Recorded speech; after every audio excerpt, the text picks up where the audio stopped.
하나님의 말씀을 봉독해 드리겠습니다. 다니엘서 6장 6절부터 10절까지 제가 봉독을 해 드리겠습니다. 봉독합니다. 이에 총리들과 고관들이 모여 왕에게 나아가서 그에게 말하되 다리오 왕이여 만수무강하옵소서. 나라의 모든 총리와 지사와 총독과 법관과 관원이 의논하고 왕에게 한 법률을 세우며 한 금령을 정하실 것을 구하나이다. 왕이여 그것은 곧 이제부터 30일 동안에 누구든지 왕외의 어떤 신에게나 사람에게 무엇을 구하면 사자굴에 던져넣기로 한 것이니이다. 그런즉 왕이여 원하건대 금령을 세우시고 그 조서에 왕의 도장을 찍어 메대와 바사에 고치지 아니하는 규례를 따라 그것을 다시 고치지 못하게 하옵소서 하매 이에 다리오 왕이 조서에 왕의 도장을 찍어 금령을 내니라.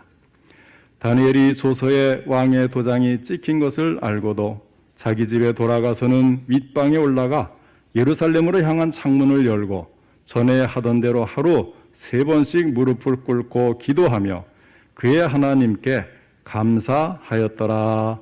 아멘. 오늘은 다니엘의 감사라는 제목으로 함께 말씀을 듣겠습니다. 오늘도 하나님께서 예배드리는 우리 성도님들을 만나주시고 생명의 말씀을 통해서 풍성한 은혜를 내려주시기를 축원합니다. 먼저 하나님께 기도드리겠습니다. 사랑이 많으신 하나님 아버지, 오늘 추수감사절을 맞이하여서 감사 예배를 드리는 저희들을 받아주시고 귀한 말씀을 주시니 감사를 드립니다. 이 말씀을 통해서 저희들이 하나님의 뜻을 더 잘 알고 그 뜻대로 행할 수 있도록 전할 때도 들을 때도 성령님이 함께 하시고 도와주시옵소서. 예수님의 이름으로 기도하옵나이다. 아멘. 오늘 추수감사절이라고 하는 귀한 절기를 맞이하면서 먼저 그 의미를 살펴보는 것이 좋을 듯 싶습니다. 그럴 때마다 우리가 생각해 볼 것은 성경이죠. 그리고 역사입니다. 먼저 역사 속에서 첫 번째 추수감사절의 유래에 대해서 살펴보겠습니다. 1620년 영국의 청교도들이 배를 타고서 미국으로 건너갔습니다. 오직 신앙의 진리를 보수하고 하나님을 자유롭게 섬기고자 하는 믿음 하나 때문에 그 멀고 먼 대서양의 바닷길을 배를 타고 건너간 것입니다. 그러나 그것을 오늘날과 같은 이민으로 생각하시면 안 됩니다. 당시 그들이 타고 간 메이플라워호라는 배는 무게가 약 180톤 정도, 길이는 27m밖에 안 되는 도출단 작은 범선이었던 것으로 추정을 합니다. 그러니 죽음을 각오하지 않고서는 거센 바람 망망한 바다에 그 배를 띄우고 몸을 실을 수는 없는 그런 배였습니다. 그들은 목숨을 걸고 대서양을 횡단했습니다. 참으로 그들은 존경할 만한 신앙의 선진들이라고 머리를 숙일 뿐입니다. 배를 타고 가는 도중에 이미 많은 사람들이 목숨을 잃었습니다.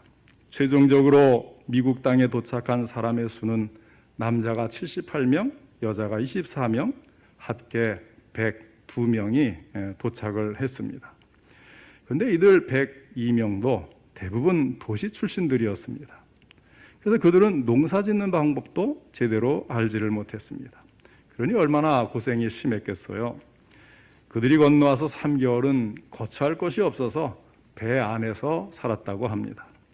낯선 그 땅에서 원주민들의 위협을 받고 질병이 걸렸을 때는 약도 의사도 없었습니다. 그들은 힘들고 어려운 일이 생길 때마다 금식하면서 하나님께 기도드렸습니다. 하나님, 우리를 불쌍히 여겨주옵소서. 이 어려움 속에서 우리를 구해주시기를 원합니다. 그들은 시시때때로 금식을 선포하고 하나님께 기도했습니다. 그러던 어느 날 그들이 또다시 어려움에 봉착하게 되었습니다. 그들은 자기들이 다시금 금식을 해야 될 것이라고 생각을 했습니다.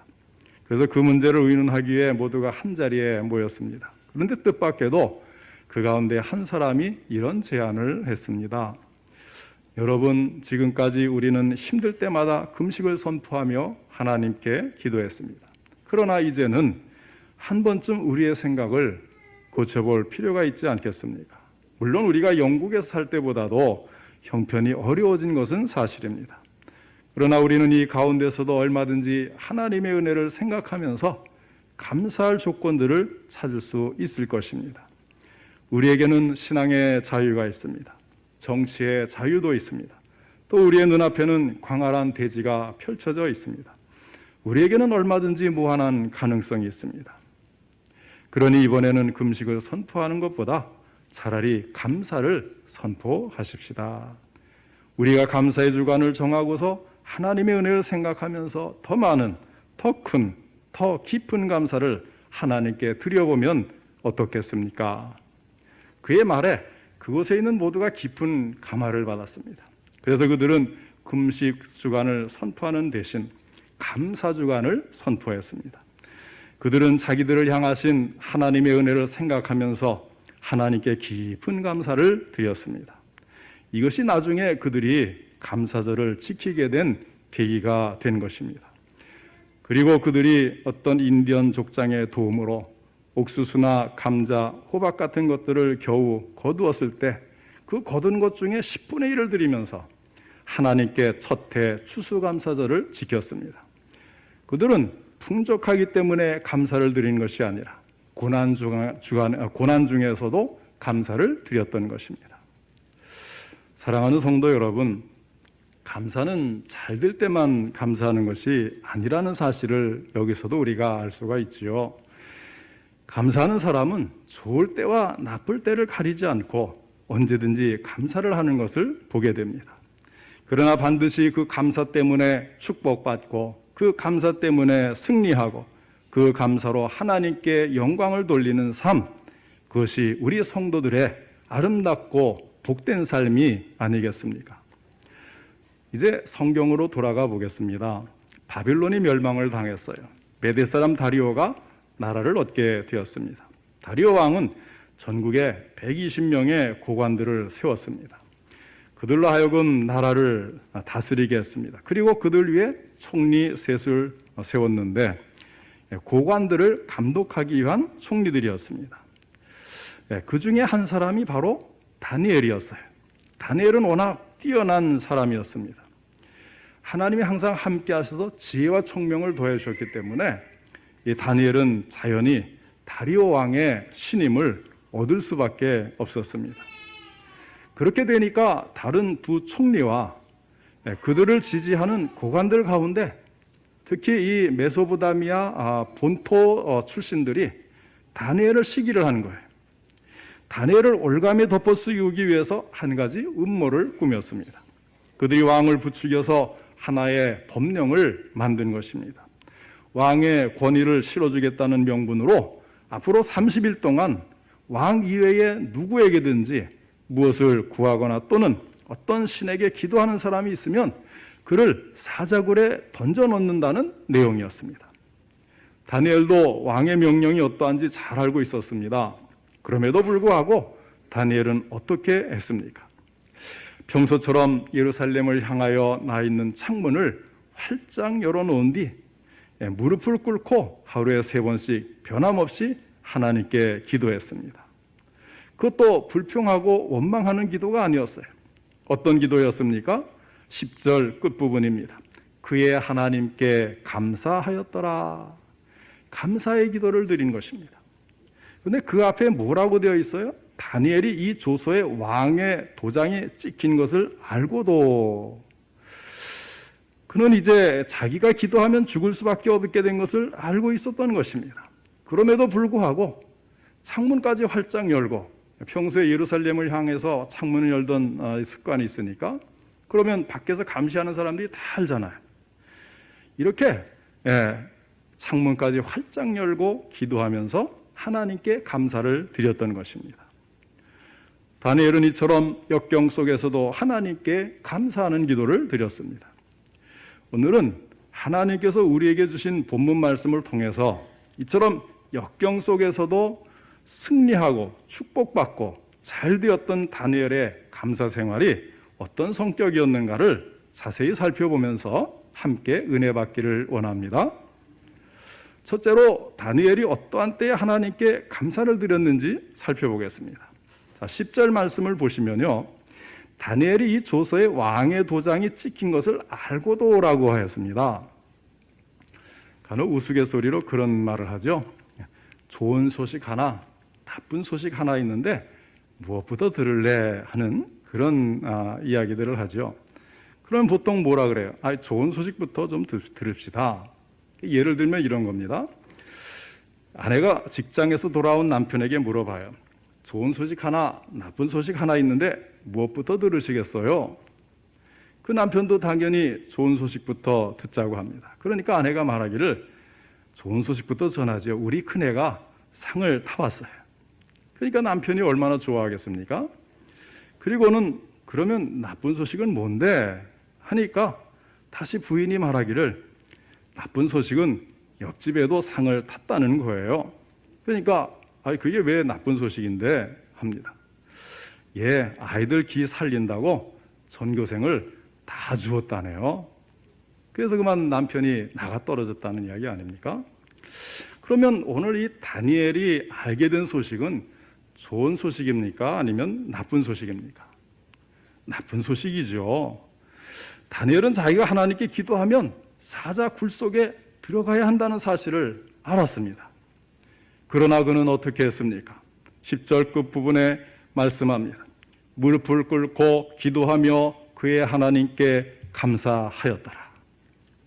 그는 사자굴도 두려워하지 아니하고 시련이 그의 앞에 있음에도 불구하고 하나님께 감사의 기도를 드렸습니다. 감사는 신앙의 문제이지 결코 환경의 문제가 아니기 때문입니다.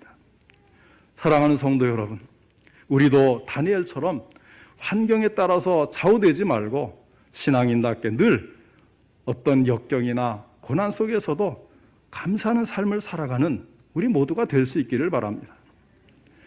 독일의 신학자 보네퍼가 이런 말을 했어요. 기독교인과 비기독교인을 구분하는 방법은 간단하다. 불평과 원망을 일삼는 사람은 비기독교인이다. 그러나 범사에 감사하는 마음으로 살아가는 사람은 바로 기독교인이다. 이 말을 잘 새겨들어야 돼요. 자, 이 말이 비기독교인은 전혀 감사하지 않는다는 말일까요? 아니면 기독교인이라고 해도 감사하지 않으면 기독교인답지 않다고 하는 말일까요?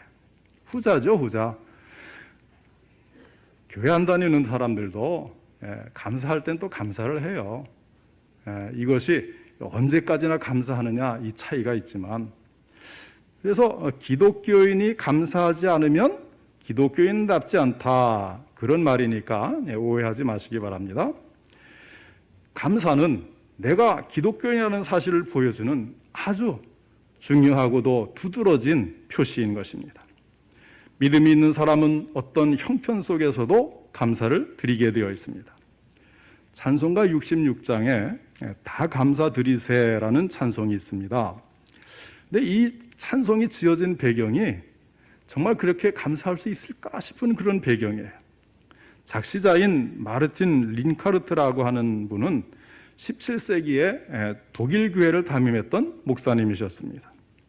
그 당시 독일을 비롯해서 전 유럽에는 아주 무서운 병이 나돌고 있었는데 흑사병, 페스트라고 하는, 우리가 역사적으로 지금 이 코로나 팬데믹을 이야기할 때 예로 드는 것이 그 당시 유럽 전역을 휩쓸었던 이 페스트, 흑사병, 그 다음에 이제 또 스페인 독감 이런 걸 이야기하잖아요. 근데 이 페스트는 정말 이 코로나보다도 더 무서운 병이었습니다. 그 병으로 인해서 수많은 사람들이 목숨을 잃었어요. 심지어 이 린카르트 목사님의 아들조차도 이 흑사병에 걸려서 죽은 것입니다. 하루에도 수많은 사람들의 장례를 치러야 했습니다. 그래서 어떤 날은 린카르트 목사님의 교회에서만 무려 50명의 장례식을 한꺼번에 치를 정도였습니다. 그때 린카르트 목사님이 작사한 찬송이 다 감사드리세 66장에 다 감사드리세 온 마음을 주께 바쳐 감사와 찬송을 다 주께 드리어라. 내 온몸과 마음과 정성을 다해서 하나님께 감사를 드리자는 것입니다. 왜 그렇습니까? 감사는 신앙의 문제이기 때문에, 감사는 환경의 문제가 아니기 때문에 그렇다는 것입니다.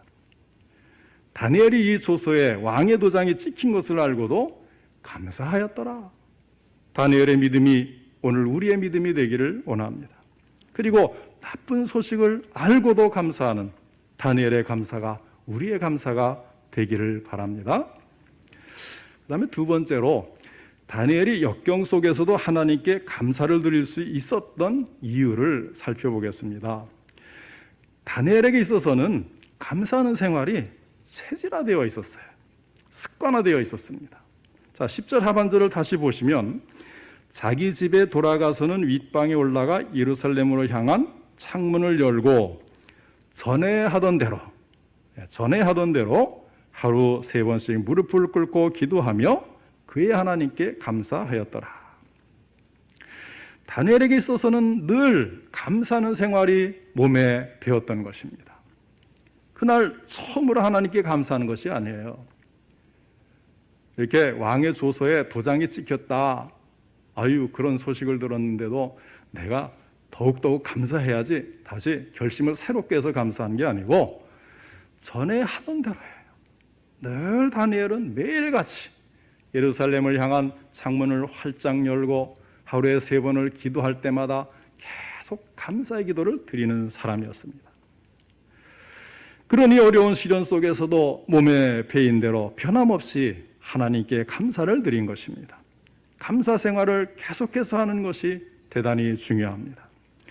사도 바울을 한번 생각해 보세요. 바울은 그의 서신서를 쓸 때마다 첫머리에 인사말을 기록하는데, 그리고 나서 본문을 시작할 때 제일 앞부분에는 언제나 무엇으로 시작하냐면 감사로 시작하는 걸 볼 수가 있어요. 바울은 하고 싶은 말이 얼마나 많았겠어요. 신앙의 교리도 가르쳐야 되고, 여러 가지 교훈도 해야 되고, 잘못된 것을 충고도 해야 되고, 책망도 해야 되고. 옛날에는 이 책을 기록하는 게 무지무지하게 힘든 시대 아닙니까? 그런데 이렇게 할 말이 많았지만 그런 것은 다 뒤로 접어두고 첫째는 하고 제일 먼저 하나님께 감사드리는 일로 시작을 했던 것입니다. 바울도 감사가 체질화된 사람이었습니다. 여러분, 감사나라와 불평나라가 있다는 사실을 알고 계십니까? 이 두 나라의 국경은 철조망도 없고 경비병도 없어요. 마음대로 드나들 수가 있습니다. 한 번은 불평나라 사람이 감사나라에 출장을 왔다가 보니까 그 나라 사람들은 모두가 밝은 얼굴로 싱글벙글 웃으면서 살아가는 모습을 보았습니다. 대단히 깊은 감명을 받고, 세상에 이렇게 사는 법도 다 있구나, 감탄을 했어요. 그래서 그는 그날 온종일 감사나라 사람들을 부지런히 따라다니면서 열심히 감사하는 법을 배웠습니다. 그리고 그날만큼은 그도 감사나라 사람과 더불어서 열심히 감사했습니다. 그러다가 이제 저녁이 되어서 볼일을 다 마치고 다시금 자기 나라인 불평나라로 되돌아왔습니다. 그런데 그가 자기 나라로 되돌아오자마자 처음 내뱉은 말이 무엇인지 아시겠습니까? 감사나라에 가서 얻어먹은 것도 없는데 괜히 실컷 감사만 하다가 돌아왔네. 그러면서 또 불평을 하더라는 거예요. 사랑하는 성도 여러분, 감사나라와 불평나라는 먼 곳에 있지 않습니다. 바로 우리 주변에 있는 나라입니다. 혹시라도 내가 불평나라에 속해 있다고 생각되시면 하루속히 감사나라로 이민 오시기를 바랍니다. 그래서 기도할 때든지 또 무엇을 생각하든지 늘 감사하는 마음을 가지시기를 바랍니다. 일단 감사부터 하고 나면 저절로 이 마음속에 있는 불평과 원망은 사라지게 되어 있어요. 그런데 감사하지 아니하고 답답한 이야기부터 꺼내면 어때요? 그러면 하나님이 베풀어 주신 은혜가 많은데도 불구하고 감사는 다 잊어버리고 마는 것입니다. 감사를 체질화해서 감사하는 삶을 살아갈 때 우리 마음속에는 저절로 평안이 찾아옵니다. 불평과 원망은 사라지는 것입니다. 늘 감사하는 생활이 체질화되면 기쁠 때도 감사하지만 슬플 때도 감사하고 즐거울 때도 감사하지만 괴로울 때도 감사할 수가 있습니다. 그렇게 해서 늘 감사가 습관화될 때 우리도 다니엘처럼 어려운 역경에도 굴하지 않고 감사하는 삶을 계속할 수가 있는 줄로 믿으시기 바랍니다. 셋째로 다니엘이 하나님께 감사를 드린 후에 결과를 살펴보겠습니다. 다니엘이 역경 속에서도 하나님께 감사를 드리고 나서 어떻게 되었습니까? 6장 28절의 말씀이에요. 이 다니엘이 다리오 왕의 시대와 바사 사람 고레스 왕의 시대에 형통하였더라. 그냥 다니엘이라고 하지 않고 이 다니엘은 어떤 다니엘이에요?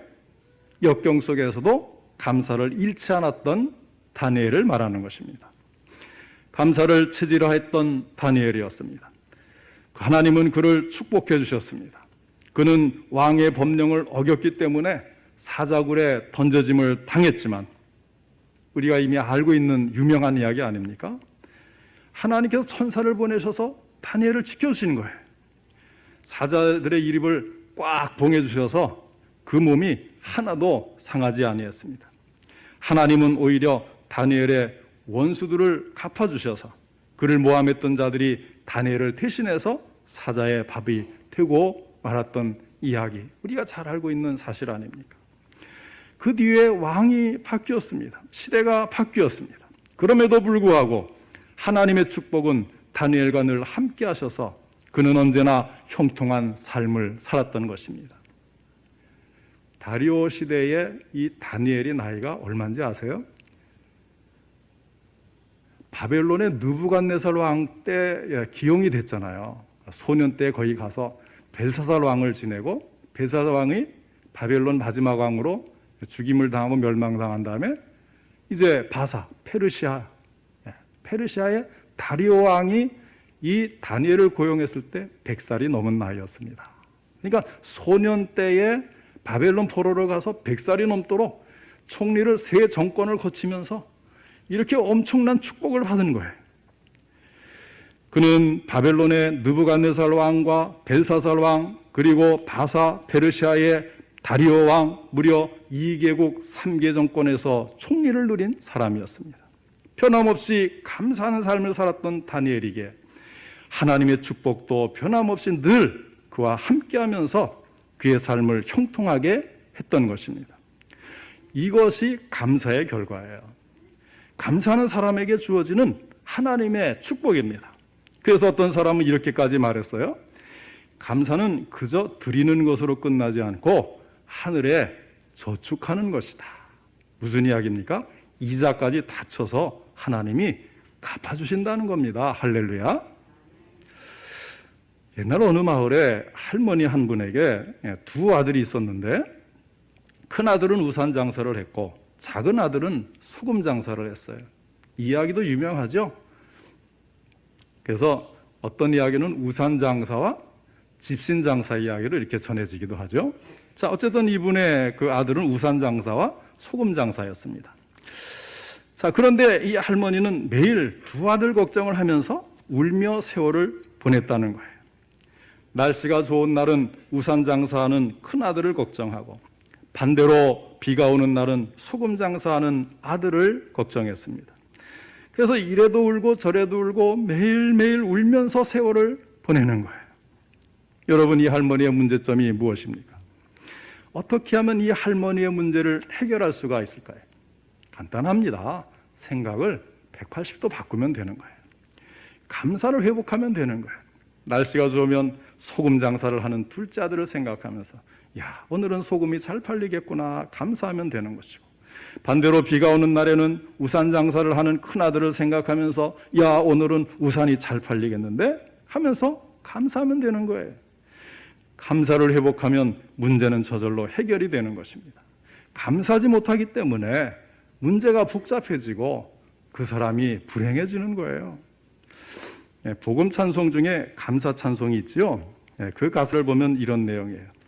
날 구원하신 주 감사, 모든 것 주심 감사, 지난 추억이 내 감사 주 내 곁에 계시네. 이게 찬송하잖아요. 항상 우리 곁에 계시고 모든 것을 주시는 하나님을 잊지 마시고 더욱 감사할 수 있기를 바랍니다. 우리가 이 세상을 살아가다 보면 여러 가지 역경과 시련이 임할 때가 있습니다. 믿음이 좋은 다니엘에게도 시련이 있었는데 우리에게라고 왜 없겠습니까?